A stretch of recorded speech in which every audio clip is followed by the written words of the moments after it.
Get out of the car! Quickly! Who do you think you are, talking back to me?" The officer's shrill, ferocious, and contemptuous shout shattered the quiet of the deserted suburban street at dusk. It was followed by the cold, metallic sound of him yanking the Glock from its holster, cocking it, and pointing the black, menacing barrel at the black man sitting calmly behind the wheel of the luxury sedan. The man in the shiny black Mercedes S-Class furrowed his bushy eyebrows, a hint of annoyance crossing his usually calm and elegant face. He had just been stopped by a police patrol car suddenly and for no reason on a remote suburban road, lined with rows of old trees and cornfields stretching as far as the eye could see, with almost no one passing by. The policeman, with a badge on his uniform that read Harding. His face was red. He smelled of cheap alcohol. He looked like he had had too much to drink before or during his shift, trying to fabricate a ridiculous traffic violation so he could demand an on-the-spot fine from him. "I repeat, I have not committed any traffic violations." "Officer," the man said, his voice calm and clear, though he was beginning to feel a vague unease. "And your request that I pay the fine directly here, without any intention of issuing a ticket, is completely against the law. This action of yours could be considered corruption." The man's straightforward, well-mannered, and legally savvy words seemed to have lit a fuse on Officer Harding's already explosive powder keg. He was not used to being lectured like that, especially by a black man, someone he considered scum of the earth. Harding violently yanked the man's car door open, then used brute force to drag him out of the car, not giving him a chance to react. He then pushed him down, forcing him to lie face down on the dirt, gravel, and weedy roadside. How could this police officer act so aggressively, brutally, and abusively in the middle of nowhere? Was the black man really as innocent as he claimed, or was there something we didn't know? And most importantly, who was he that he dared to confront a police officer who was in a rage and showing signs of losing control like this? What will be his fate on this deserted road, full of unpredictable dangers? Let's follow closely the next developments of this dramatic story. The man being treated so unfairly and cruelly was Nathan Powell, a respected name in the federal legal community. In his 50s, he was a seasoned federal prosecutor, currently serving as chief of the Organized Crime Investigation and Prosecution Division of the U.S. Attorney's Office for the Midwest. He was known for his integrity, impartiality, sharp intellect, and solid professional skills, having personally handled and brought to justice many large, complex cases involving notorious criminal gangs and high-ranking corrupt officials. That evening, he was on his way to the home of the city's mayor, Mr. Thompson, a close friend and important ally in the fight against crime, for an intimate, private dinner. He had just finished a very stressful and tiring day at the office, with long meetings and complicated case files to review. He drove his new Mercedes S-Class alone, without a driver or bodyguard, because he wanted some privacy to relax his mind after a stressful day at work. The suburban road he was on was a familiar shortcut that he often used to avoid traffic jams in the city center, but it was quite deserted and remote at night. He was absolutely sure that he had not violated any traffic laws. The speed limit was always kept within the allowed limit. The headlights were on properly. As he drove slowly, listening to the soothing jazz music playing on the car stereo, his smartphone suddenly rang. Looking at the screen, he saw that it was Mayor Thompson's number. He smiled slightly, then pressed the answer button. "Hello, old friend." Mayor Thompson's cheerful voice rang out from the other end of the line. "Where are you?" "Nathan, everyone is waiting for you at home to start the party." "What happened on the way that made you so late?" Nathan Powell calmly replied. "Hello, Mr. Mayor, I'm on my way. I'll be there in about 15-20 minutes. No problem." Meanwhile, in another corner of the deserted road, Officer Dale Harding, a member of the local patrol force, was on his night shift. But instead of doing his duty to protect the security and order of the people, he was lurking, choosing this deserted, less-traveled road to hunt and earn a little extra from unlucky drivers. Harding had a bad reputation in the police department. He was known to be arrogant, authoritarian, and a bully, and especially had extremely heavy prejudices, deep racial prejudices against people of color, especially those who drove luxury, expensive cars. He always thought that they got rich through illegal means. When Officer Harding saw Nathan Powell's shiny black Mercedes S-Class sedan slowly passing by, he immediately had the evil intention of stopping the car to make money. He didn't care if the driver had committed any violations. He just needed an excuse. He quickly turned on the hazard lights and blaring siren on his old patrol car, then sped up to chase Nathan's car. Officer Harding pulled up and signaled Nathan Powell to pull over. Once Nathan had safely stopped the car, Harding got out of the car with an arrogant look on his face and approached the driver's side window, his right hand still resting on the butt of the pistol slung at his hip. He asked Nathan Powell to show his vehicle registration and driver's license. Nathan, although feeling a little confused and indignant at being stopped for no reason, cooperated politely and properly. He took out his wallet and showed Harding his driver's license and vehicle registration. Officer Harding glanced at the papers, then began to make up false traffic violations in an attempt to create trouble and get a ticket. "You were speeding on this stretch of road," he said, his voice full of conviction, even though there were no clearly posted speed limit signs on the road. And Nathan Powell was absolutely certain he had not been speeding.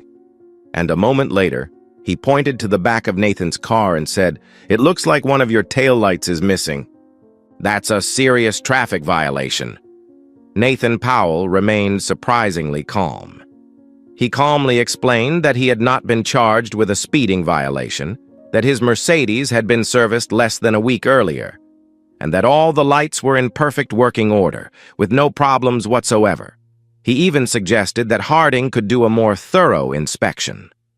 Officer Harding ignored Nathan's reasonable explanations. He didn't care if Nathan had committed a real crime or not. His main goal was money. He went straight to the point, without any hesitation or embarrassment. "Okay, I don't want to make things difficult for you. Your crime isn't that serious. $200. You pay the fine on the spot. I'll let you off this time. No need to make a ticket and cause trouble. Quick, simple. We're both happy. What do you think?" Nathan Powell's brows furrowed. He couldn't believe that a police officer could so brazenly demand a bribe in public. "Officer Harding," he said, his voice becoming a little stern, "let me reiterate. I have done nothing wrong to warrant paying you a fine.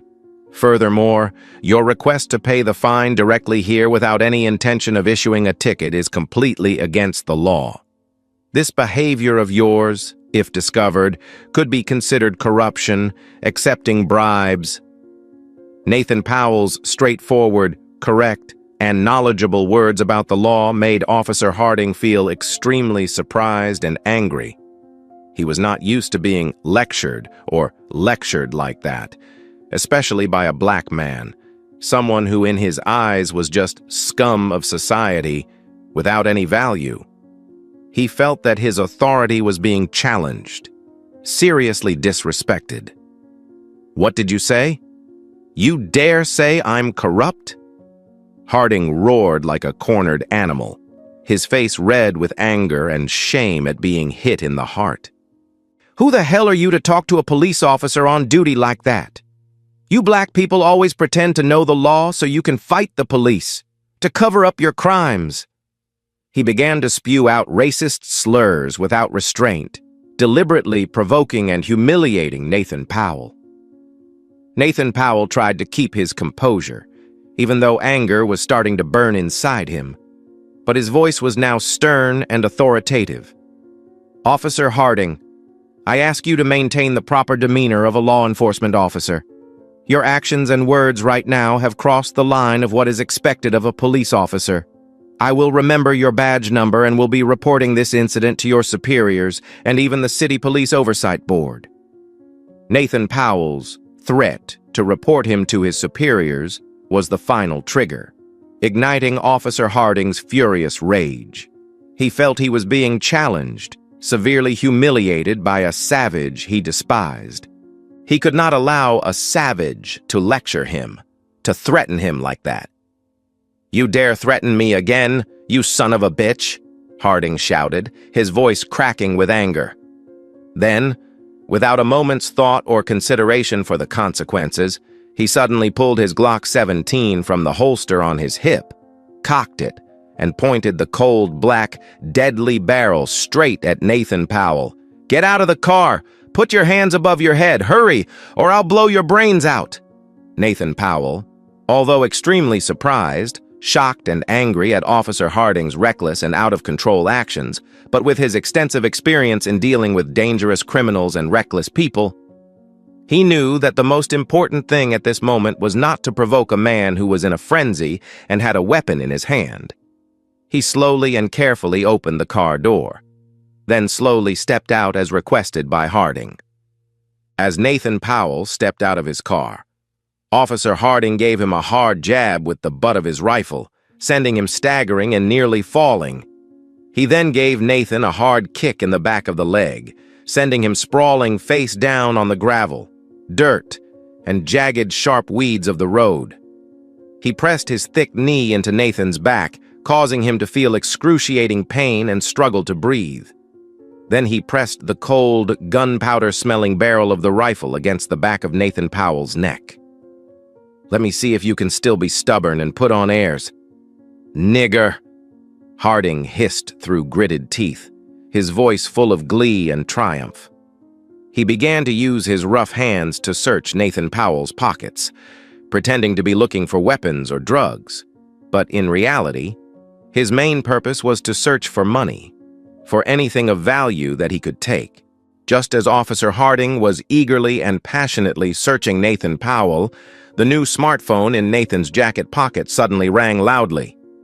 The ringtone was a famous classical symphony, melodious and elegant, a strange contrast to the violent and chaotic scene unfolding. Officer Harding jumped at the sudden ringing of his phone and cursed. He reached out to turn it off immediately, but when he glanced at the glowing screen of the phone, he was surprised to see a large, clear line of text. "Mayor Thompson is calling." Officer Harding froze for a moment. Mayor Thompson? Why was the mayor of the city calling this guy at this hour? He felt a little panicked, a vague anxiety creeping into his mind. But he tried to act tough, to act like he was fearless. "Who's calling you?" he demanded of Nathan. Nathan Powell, despite being pressed to the ground in pain and having difficulty breathing, still tried to stay calm, saying with difficulty, That is Mayor Thompson. I have an appointment to attend a dinner party at his private residence tonight." Officer Harding, although still filled with doubts, couldn't help but feel a little curious and a little vaguely afraid. He picked up Nathan's cell phone, hesitated for a moment, and finally decided to press the answer button and turn on the speakerphone so he could hear the conversation clearly. Mayor Thompson's familiar, authoritative voice immediately rang out from the other end of the phone, a little impatient and worried. "Nathan, old friend, where are you? Everyone at home is waiting for you so we can start the dinner party. Did something happen on the way that you're later than expected?" Nathan Powell tried to take a deep breath, then spoke with difficulty, his voice slightly broken. Mr. Mayor, I'm having a little trouble with a patrol officer named Harding on X Street, near the Pine Forest." Hearing that, Mayor Thompson's voice on the other end of the line suddenly became extremely serious, tense, and full of anger. "What? Which Officer Harding? What dares he do to you, Nathan? Are you okay? Give that bastard the phone right now and let him talk to me." Officer Harding's face turned ashen. He couldn't believe what he had just heard. Nathan? The mayor of the city was calling this black man Nathan so familiarly and asking to speak to him directly? A feeling of unease, a genuine fear began to invade his entire mind. Shaking and stuttering, Harding brought the phone to his mouth, his voice no longer full of aggression. "Hello, Mr. Mayor. I'm Officer Harding." "Harding!" Mayor Thompson's voice roared from the other end of the phone, a roar of rage and indignation and uncontrollable rage. "What the hell are you doing with federal prosecutor Nathan Powell? You asshole! Do you know who you just run into? You fool!" The words federal attorney struck Officer Harding like a thunderbolt. He stood frozen in place, the pistol in his hand threatening to fall to the ground. He looked at the black man who was slowly trying to sit up from the ground, the man he had just insulted, assaulted, and attempted to blackmail. A federal attorney? Impossible. That was impossible. Nathan Powell, with Mayor Thompson's tacit permission over the phone, slowly and painfully tried to sit up straight. He brushed the dirt off his expensive suit. His gaze on Officer Harding was no longer one of forbearance and endurance, but of a cold, intimidating majesty of a man holding the power of federal law in his hands. "Yes, Officer Harding," Nathan Powell said, his voice now regaining the steel, confidence, and authority of a top federal prosecutor. "I am Nathan Powell, currently Chief of the Organized Crime Investigation and Prosecution Division of the United States Attorney's Office. And you, Officer Harding, have just given me an unforgettable experience of how some local police officers are enforcing the law, an experience that is worth remembering and worth remembering." Officer Dale Harding was completely devastated. He could no longer maintain any composure or reason. He threw his pistol down on the ground, then knelt down in front of federal prosecutor Nathan Powell, crying and begging miserably and despicably, "Please, please, Mr. Prosecutor, I really don't know. I'm blind. I can't see Mount Tai. Please, please forgive me this once. I just had a few drinks before my shift. I couldn't control myself. Please don't ruin my life and career. I have a wife and 3 small children at home who are relying on my meager salary." Meanwhile, Mayor Thompson, after learning the seriousness of the situation through a phone call with Nathan Powell, immediately called the city's police chief Miller, requesting that both of them immediately go to the scene together to resolve the incident. Less than 15 minutes later, 2 luxurious black official cars with flashing emergency lights rushed to the scene at high speed. Mayor Thompson and Police Chief Miller, both with murderous faces, full of anger and anxiety, hurriedly got out of the cars. When he saw his close friend, federal prosecutor Nathan Powell, his clothes disheveled, covered in dirt, his face covered in a few small scratches, standing there with a stern expression, and Officer Dale Harding kneeling on the ground, crying bitterly, Mayor Thompson could no longer contain his anger. "Harding, you stupid destroyer! Do you know what a huge wrong have you just made?" Mayor Thompson yelled, pointing his finger at the trembling Officer Harding. Chief Miller's face was pale with shame, anger, and concern for the future of the police department he led. He walked quickly toward Officer Harding, his voice filled with disappointment and contempt. "Harding, you have disgraced the entire police force. You have betrayed your oath of honor as an officer. You are no longer worthy to wear this uniform." Despite having just been through a very dangerous situation, severely insulted and assaulted, federal prosecutor Nathan Powell still tried to maintain his composure, self-control, and professional demeanor as a person in the judicial sector. He recounted the entire course of events clearly, succinctly, without adding or omitting any details to Mayor Thompson and Police Chief Miller. "Mr. Mayor, Mr. Chief of Police," Nathan Powell said, his voice remaining calm, I do not want any favors or any deference in this matter. I only ask one thing, that this matter be investigated and handled in the strictest manner, according to the provisions of the law, so that it can be an example to others, so that no innocent citizen will ever again have to suffer the injustice and cruelty that I have just experienced. Chief Miller, without hesitation, immediately ordered the senior police officers who had just arrived with him to strip off their weapons, badges, radios, and handcuff Officer Dale Harding. Harding no longer dared to utter a single word of protest or plea. He could only bow his head and endure the situation, tears and snot running down his pale, despairing face. He knew that the police career he had worked so hard to build over the years was now completely over, gone up in smoke because of a moment of stupidity, loss of control, and his sick racial prejudice. He was escorted by his colleagues to the police station to serve the investigation and await appropriate disciplinary action. An urgent internal investigation, led by Chief Miller himself, was launched that very night. The detailed, complete, and uncontradicted testimony of U.S. Attorney Nathan Powell was the most important, irrefutable evidence. The dash cam mounted on Officer Harding's patrol car and other evidence, such as the recording of Mayor Thompson's call to Nathan Powell, were also carefully collected and analyzed by investigators.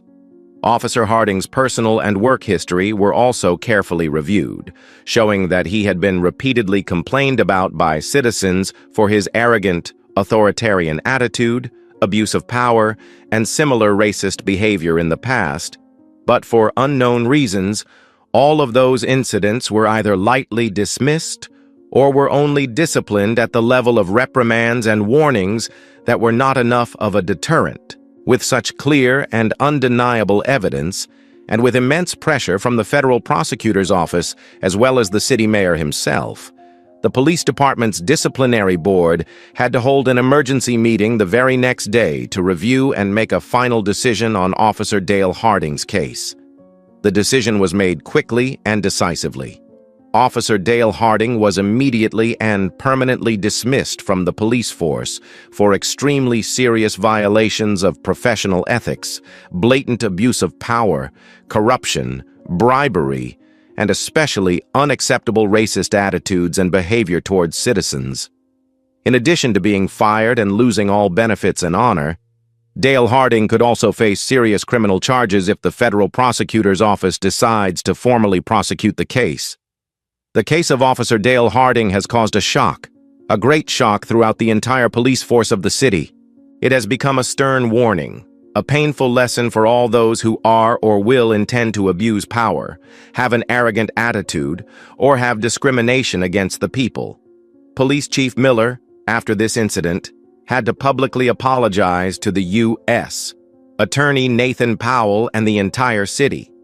He also pledged to carry out a deep, strong, and comprehensive internal reform of the police department to clean up the team, remove bad apples, and rebuild the community's trust in law enforcement.